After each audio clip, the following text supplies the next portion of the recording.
Assalamualaikum warahmatullahi wabarakatuh. Salam sejahtera, salam sehat untuk kita semua. Halo teman-teman semuanya, di video ini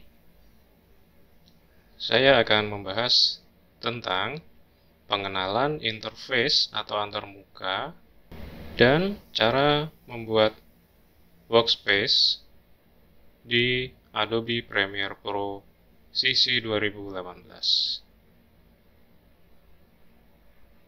Oke, langsung saja kita buka aplikasi Adobe Premiere Pro CC 2018.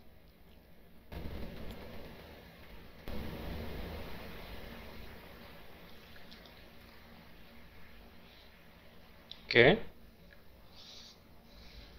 Ketika pertama kali kita jalankan aplikasi Premiere Pro ini, kita akan dihadapkan pada menu Startup Windows, ya. Di sini kita diberikan pilihan untuk membuat project baru, untuk membuka project yang kita buat sebelumnya, kemudian membuat tim project atau project yang dikerjakan bersama-sama, dan juga kita bisa membuka file project yang dibuat bersama-sama. Tentunya untuk yang tim project ini menggunakan akun CC atau Creative Cloud. Di sebelah kanan ini adalah file-file project yang baru kita buka atau kita edit sebelumnya. Untuk membuat project baru, kita bisa langsung klik di sini, New Project, atau kita juga bisa close di sini. Nanti kita bisa bikin di file New Project. Ya, kita close aja di sini ya, atau kita buka New Project. Kemudian di New Project ini kita diminta memberikan nama. Kita bisa beri nama project kita. Misal kita mau membuat project New Workspace. Kemudian di bawahnya location, ini adalah tempat di mana file project kita disimpan. Kita bisa rubah dengan klik browse dan kita arahkan ke folder yang kita inginkan.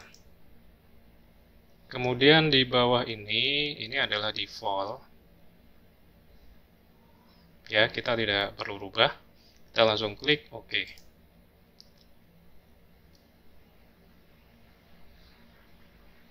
Di sini kita sudah masuk ke area workspace dari Premiere Pro CC 2018. Di sebelah atas, paling atas ini adalah menerangkan lokasi file project dan nama projectnya. Di bawahnya ini adalah deretan menu utama. Kita bisa explore file di sini, kita bisa buat new project. Kita juga bisa buat new sequence. Kita juga bisa buat new legacy title, new bars, end tone, caption, dan lain-lain. Kita juga bisa open file project, baik project yang kita sendiri ataupun yang tim project. Kita juga bisa export ke media, kita juga bisa import. Kita juga bisa lihat project setting, dan kita juga bisa mengatur project manager. Kita juga bisa exit dari sini. Ya, untuk exit kita bisa dari sini ataupun kita close di tombol X ini. Oke. Kemudian di bawahnya ini adalah deretan workspace. Ada learning workspace, assembly, editing, color, effect, audio, graphic, libraries, dan ini adalah custom. Ini adalah buatan saya ya, saya sudah membuat dua ini. Nah, jadi workspace ini dikelompokkan sesuai fungsinya. Ya.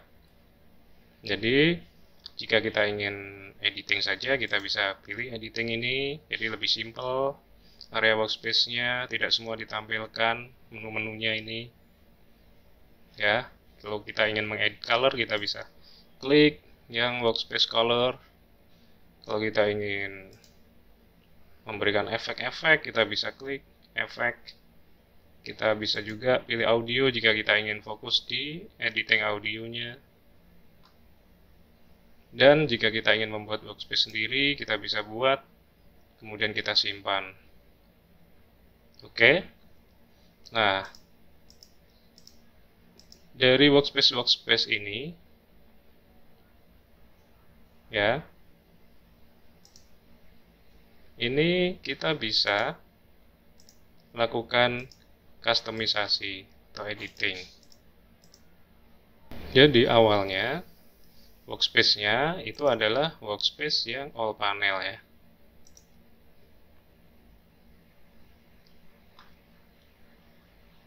Oke, kita tunggu.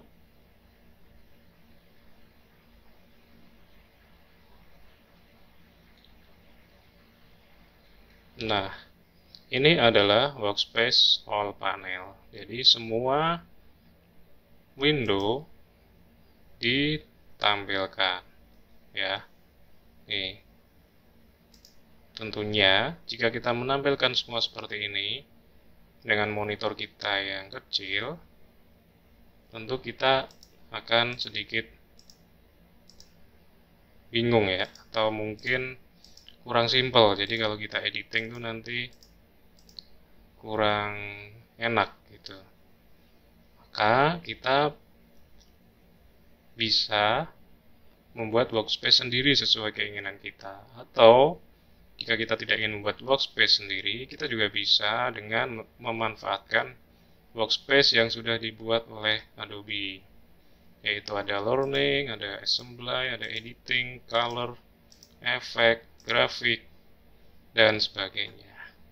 Jika kita ingin membuat workspace sendiri, pertama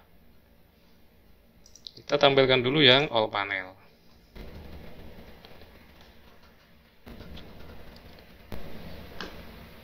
Kemudian langkah selanjutnya adalah kita kurang-kurangin atau kita close-closein window-window yang tidak akan kita gunakan atau belum perlu kita gunakan atau jarang kita pakai. Untuk mengetahui mana-mana yang bakalan kita pakai, kita perlu memahami bagian-bagian esensial atau penting yang perlu kita tampilkan. Oke. Ketika pertama kali kita mau editing, maka yang pertama adalah kita membuka project, membuat sequence, kemudian mengimpor footage. Nah, bagian itu ada di project window di sini. Maka project window ini perlu kita tampilkan. Kemudian di sebelah project window ini ternyata ada media browser. Untuk media browser ini kita bisa melihat file-file kita atau kayak explore, Windows Explore gitu. Tapi di sini saya rasa untuk melihat media lewat ini saya rasa kurang enak. Maka lebih baik kita close. Ya. Library ini juga jarang kita pakai ya, maka kita close juga. Berarti cukup project ini. Oke, kemudian yang kedua adalah tools. Tools sudah seperti ini, udah simple, udah benar. Kemudian timeline juga udah oke. Kemudian setelah timeline, kita perlu mengaktifkan window efek dan efek kontrol. Ya. Nah, di sini ada efek, ya. Kemudian di sini adalah semacam info. Ini juga tidak terlalu digunakan atau jarang digunakan, maka kita close saja. Ya. Yang ini juga kita close. Legacy ini juga nanti kadang digunakan, kadang juga bisa kita buka pada saat kita setting legasi ya. Jadi untuk yang di sini sepertinya tidak perlu.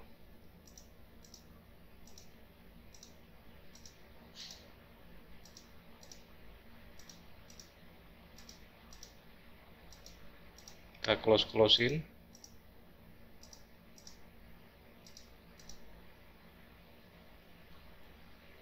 Ini essential graphic dan efek kita gunakan. Yang ini yang kita gunakan adalah yang program monitor ya. Di sini adalah nanti kita tampilkan preview dari timeline ini. Title sepertinya tidak kita gunakan. Reference juga tidak kita gunakan, jarang kita gunakan. Kemudian efek kontrol ya ada di sini. Ini kita gunakan. Kemudian volumetry scope sepertinya kita tidak gunakan. Audio clip juga, audio mixer juga enggak. Capture juga enggak. Bit to tape enggak. Enggak, progress enggak. Nah,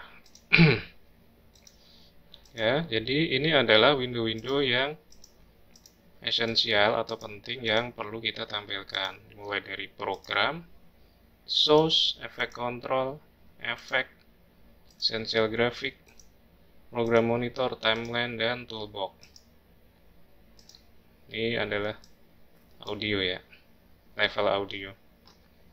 Kemudian kita perlu menyederhanakan lagi ya, misalnya ini. Ini kita bisa taruh di sini ya, dengan cara kita klik tahan, kemudian kita geser, kemudian kita taruh di atas ini, deretan ini ya. Kita perhatikan yang biru ya. Nah, maka project yang tadi awalnya di bawah berubah menjadi di box ini ya. Kemudian kita bisa atur urutannya ini, misal kita atur di paling kiri, kita tinggal drag, geser seperti ini. Timeline dan toolbox biar di sini. Kemudian ini program monitor, kemudian ini untuk efek seperti ini. Nah, kita sudah berhasil membuat new workspace dengan tampilan yang simple dan kita lebih leluasa atau lebih enak nanti ketika editing. Jika ini sudah dirasa cukup, kita bisa langsung menyimpan. Tapi jika tadi ada window yang seharusnya kita butuh tapi terlanjur kita close, kita bisa tampilkan lagi di sini. Klik window, kemudian misalnya kita tampilkan yang caption misalnya. Kita tinggal klik aja di sini sampai ini centangnya muncul. Nah, maka captionnya muncul di sini. Gitu. Oke, jika sudah, kita simpan workspace ini dengan cara window, klik window, kemudian klik workspace, kemudian save as new workspace. Ya. Kita bikin nama misalnya minimalis ini ya. Kemudian klik OK. Maka muncul di sini ya minimalis. Oke.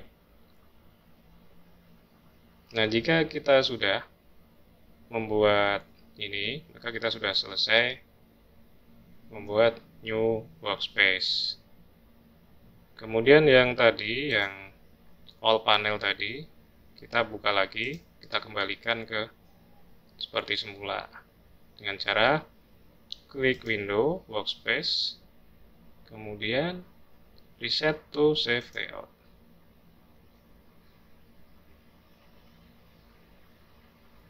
Jadi tujuannya kita kembalikan settingan yang workspace all panel ya. Jadi semua panelnya akan tampil lagi. Jadi ketika kita mau membuat workspace baru, ketika kita buka all panel, maka seperti defaultnya gitu. Selanjutnya ketika kita mau memulai project, mau melakukan editing, kita begitu sudah masuk ke Adobe, kita tinggal klik aja minimalis di sini. Maka kita bisa langsung melakukan editing. Nanti pada saat editing, jika kita ingin melakukan pengaturan atau editing color misalnya, kita tidak perlu menambahkan window color, atau bisa juga kita tambahkan geometry color ini, atau bisa juga kita klik workspace color di sini. Maka di sini sudah ada geometry scope, effect control, geometry color gitu. Ya. Oke, mudah-mudahan bisa dipahami. Selamat mencoba. Kita lanjut di tutorial berikutnya. Terima kasih. Assalamualaikum warahmatullahi wabarakatuh.